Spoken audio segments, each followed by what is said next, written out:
Dios me les bendiga, hermanos. Qué bendición poder saludarle. Vamos a compartir unas claves del reino para movernos en el ámbito sobrenatural. Y vamos a partir en el texto del libro de Isaías, capítulo 74, versículo 4. Y voy a leerlos. Desde la antigüedad no había escuchado, ni dado oídos, ni el ojo había visto a un Dios fuera de ti, que obrara a favor del que espera en él. ¡Wow! Qué tremendo es poder saber y entender nosotros, como hijos de Dios, que hay un Dios que vela por nosotros, que está al cuidado de nosotros, que está atento a lo que nos está ocurriendo. Y está tan atento, lo más importante es que su palabra, nos dejó su palabra, y en su palabra están todas las promesas y todo lo que Él quiere que nosotros vivamos y que nosotros reclamemos para nuestro beneficio. Libro de 1 Corintios capítulo 2 verso 9 dice: sino como está escrito, cosas que ojo no vio, ni oído oyó, ni han entrado en el corazón del hombre, son las que Dios tiene preparado para los que le aman. Es decir, hay cosas extraordinarias, grandes, que usted no ha descubierto, que yo no he descubierto quizás, y que muchos no han descubierto, porque Dios tiene preparadas cosas que no han subido al razonamiento humano, que el hombre todavía no las ha pensado, que el hombre tan siquiera ni sabe que tiene. Cosas extraordinarias, es decir, tu potencial. Yo no sé cuánto usted sabe cuánto tiene de potencial. Yo no sé cuánto usted sabe cuánta capacidad tiene. Yo quiero decirle que cuando Dios te llamó, cuando Dios te escogió, cuando Dios permitió que usted naciera en este mundo, ¿sabe para qué? Te capacitó, te dio dones, te dio habilidades, te dio talentos para que usted los desarrolle y para que también otras personas sean bendecidas a través de eso. Ahora, cuando Dios te llama, porque Dios fue el que te escogió, usted no escogió a Dios, Dios te escogió a ti. Entonces, al escogerte Dios a ti, Él te capacitó y te dio dones. Ahora, eso es no para uso egoísta tuyo, sino es para que los pongas al servicio de otras personas.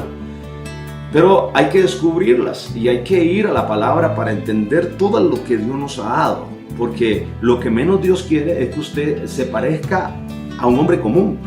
Dios no quiere que usted sea un hombre natural. Dios quiere que sea usted un hombre y una mujer sobrenatural. Un hombre y una mujer exactamente que se rija conforme a los parámetros del cielo. La Biblia es clara donde Pablo lo enseña. Dice, porque mi ciudadanía no está en la tierra, está en el reino de los cielos. Es decir, que usted no puede ponerse a pensar y que toda una eternidad usted va a vivir aquí en la tierra, va a vivir en este mundo. No, aquí pasamos 70 años nada más. Y los miles de años que quedan los vamos a vivir en la eternidad, con Dios o sin Dios. Uno es el que decide si vive con Dios o sin Dios. Pero aquí exactamente, en este periodo de tiempo de 70 años, porque la Biblia dice que el más robusto, lo más que vive son 70 años.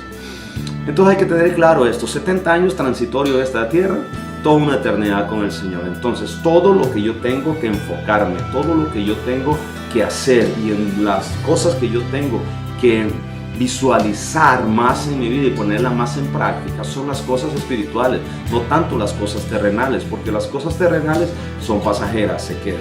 Por eso hay algo que dice en 1 Corintios capítulo 2 versículo 6. Lo primero, una de las armas extraordinarias que Dios nos da es que dice que Él nos dio la sabiduría. Léalo en su casa, 1 Corintios capítulo 2 versículo 6. Dios nos da su sabiduría, no la sabiduría de los reyes, de los gobernantes de esta tierra, sino la sabiduría de Dios. Porque no es comparada la sabiduría de Dios a la sabiduría de los gobernantes. La sabiduría que Dios da no se compara con la sabiduría de los gobernantes. Porque la Biblia es clara donde dice, en ese capítulo, dice ahí en ese versículo, lo dice muy claro. Dice, si ellos hubieran tenido la sabiduría del reino de los cielos, no hubieran crucificado a nuestro Señor Jesucristo.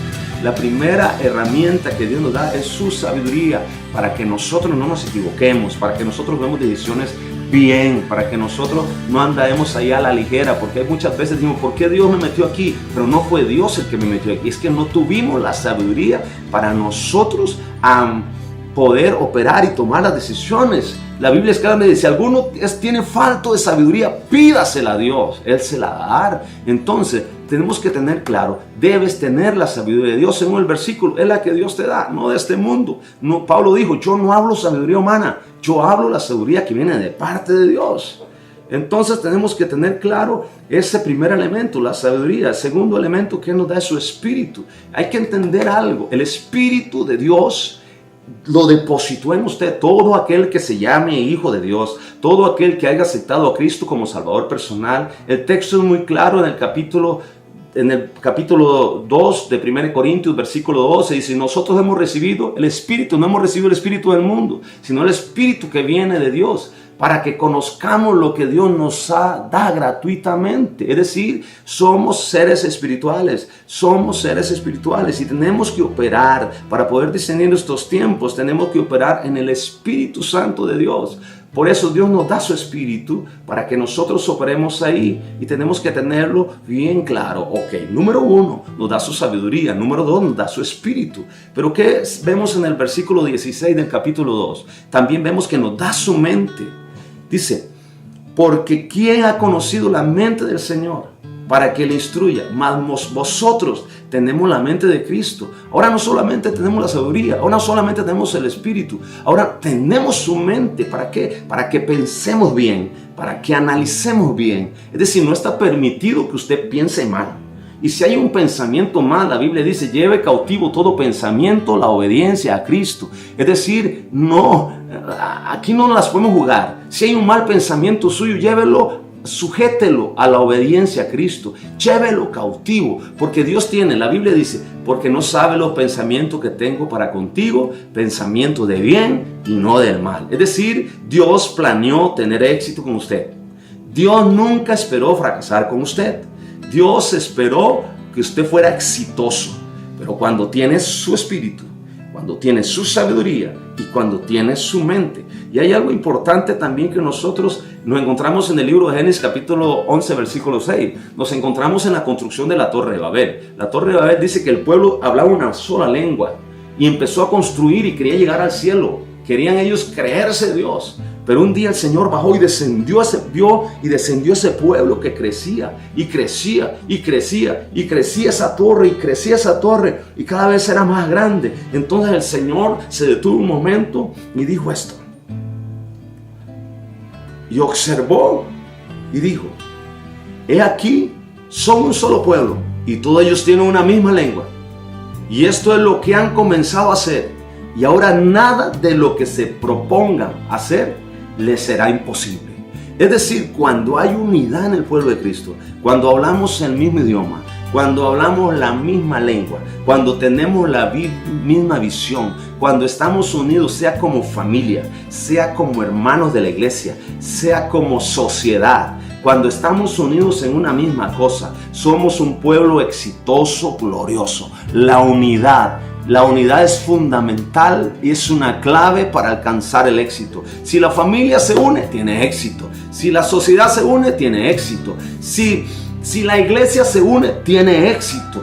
Todo lo que está sucediendo, si hay unidad, hay éxito. Veas todo cuánto han corrido, cuánto han dicho, y hay gente que ha obedecido, gente que no ha obedecido. Pero si todos se unieran a una misma cosa, en un mismo sentir, hubiera éxito, y hay éxito. Por eso el Señor dice: wow, aquí tengo que descender y tengo que estorbarles. Y la única manera de poder estorbarles es que no se entiendan. Mira, la derrota de un pueblo es cuando no se ponen de acuerdo. La derrota de una familia es cuando no se ponen de acuerdo. La derrota de la iglesia es cuando no se ponen de acuerdo. Cuando no están unidos.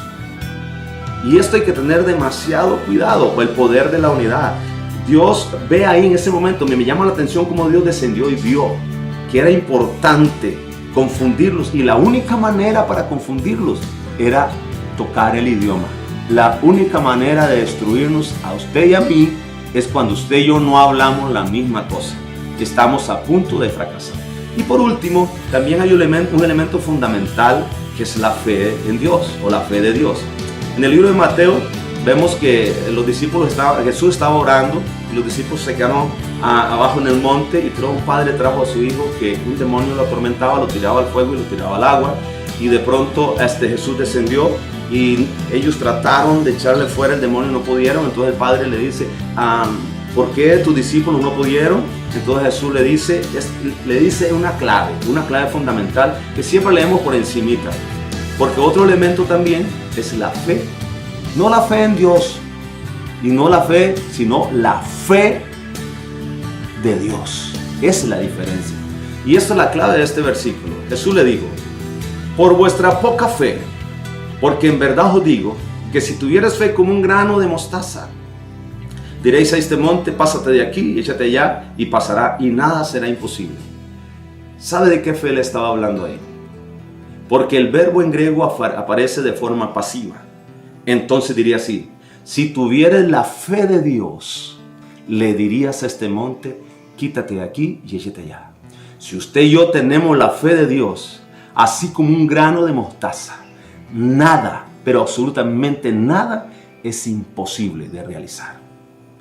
Y acuérdese en algo: sin fe es imposible agradar a Dios. Porque todo aquel que se acerca a Dios tiene que creer que Él existe y que es galardonador de los que le buscan. Quiere decir que todo el que tiene fe y se acerca a Dios, Dios le dará un regalo. ¿Y cuál es ese regalo? Dice: la fe es la certeza, lo que se espera, la convicción de lo que no se ve. Según en el griego quiere decir, la fe es el título de propiedad que usted tiene sin tener aquella propiedad. La fe es la certeza, es el título de propiedad. Por eso cuando usted tiene la sabiduría de Dios, cuando usted tiene el Espíritu de Dios, cuando usted tiene la unidad, cuando usted tiene la mente de Dios y cuando usted tiene la fe de Dios, usted es exitoso. Por eso en estos momentos de crisis, mi amigo, mi hermano que está pasando, que el mundo está ahorita muy agobiado, muy destruido, la gente está enfocándose muchos en esta pandemia que está viendo, a pesar de que hay otras cosas que causan más muertes y más destrucción que lo que está ocurriendo con este virus. Es necesario que usted tenga estos 5 elementos para que usted pueda vivir en paz, tranquilidad. Y como dije ayer, caerán 1000 y 10.000 a tu diestra, mas a ti no te tocarán.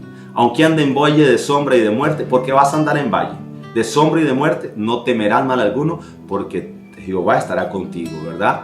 Dice: tu vara y tu callado me infundirán aliento y aderezan mesa delante de mí en presencia de mis angustiadores. Unge mi cabeza con aceite y mi copa está rebosando. Quiere decir que el bien y la misericordia nos seguirán todos los días de Jehová, y en la casa del Señor moraremos por largos días. Es decir, hay promesas extraordinarias. En la Biblia hay manantiales de vida para usted y para mí, que tenemos que nada más tomarlos y hacerlos por obra. Dios me le bendiga y oramos. Oh amante Dios y Padre Santo, te damos gracias esta tarde por permitir, Señor, a compartir estos principios de tu palabra. Oro, Señor, por todos aquellos que miran este video, para que tú les bendigas, les des fuerza, les cuide de una manera extraordinaria, dale salud y haz un vallado de ángeles alrededor de ellos, Señor. Protégelos, Señor. Si hay alguno enfermo, sánalos, Señor. Quita toda dolencia, toda enfermedad. Señor, opera un milagro sobrenatural en sus vidas. Apelo a la fe tuya, Señor. Ahora en el nombre de Jesús operamos en la fe de Dios y declaramos su milagro. Sea creativo, sea una sanidad, lo que ocupe, Señor, en el nombre de Jesús. Venimos orando y declarando un milagro. En el nombre de Jesús. Amén. Muchas bendiciones.